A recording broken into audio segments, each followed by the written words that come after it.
Daniel in the lion's den. Nebuchadnezzar, the king of Babylon, conquered Israel and took all the strong young men as captives. He trained them in learning science. Daniel was also chosen for the training. One day, King Nebuchadnezzar was disturbed. He called his wise men and told them about a strange dream, which he had forgotten. He asked for the meaning of the dream. The wise men did not know what to do. "Please try to remember your dream, and only then we will tell you its meaning," they pleaded. Angry, King Nebuchadnezzar ordered them to be killed. Daniel prayed to God to reveal the dream to him, else he too would die. God showed Daniel the king's dream. So Daniel went to the king and told him, "No man can tell you about your dream, but God in heaven reveals the secrets. He has shown me your dream."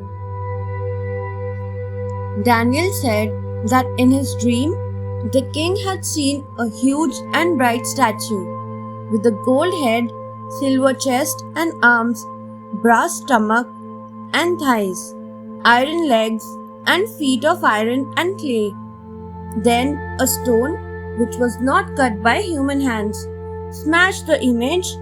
Everything flew like dust in the wind.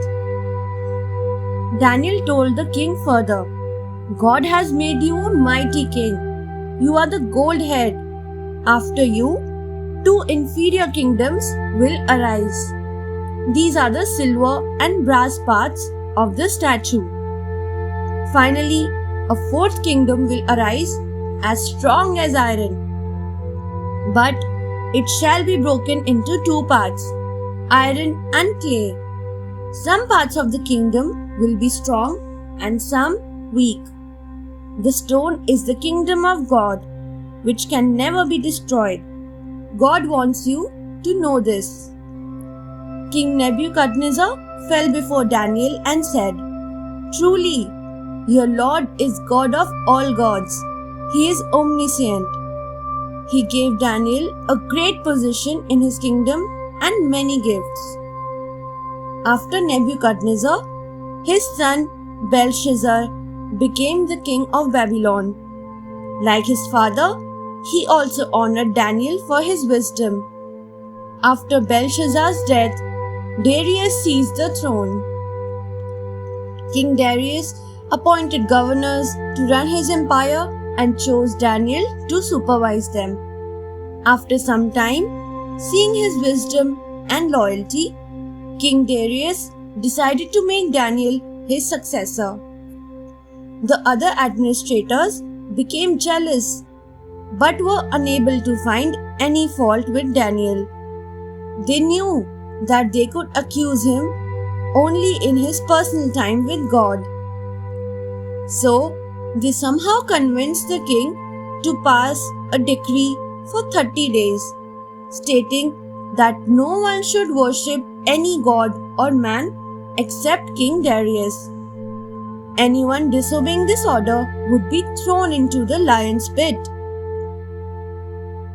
Although Daniel knew about the law, he knelt beside the window that faced Jerusalem and prayed 3 times a day.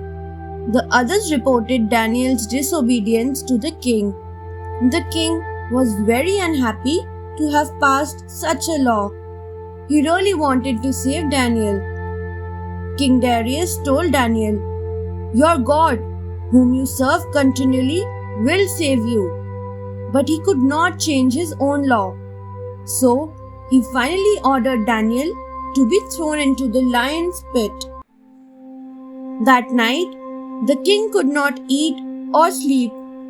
At the break of dawn, he rushed to the lion's pit and called out sorrowfully to Daniel, "Daniel, servant of the living God, will God you serve continually save you from the lions' mouths?" Daniel replied, "My God has closed the mouths of the lions. They have not hurt me. I have been innocent of any evil against you or my God." The king was very happy and ordered Daniel to be freed. Then King Darius passed another order: "I command that throughout my empire, everyone should fear and respect Daniel's God. He saves and rescues. He performs wonders and miracles in heaven and on the earth." Thanks for watching. Do like, share, subscribe to Sahil Book House.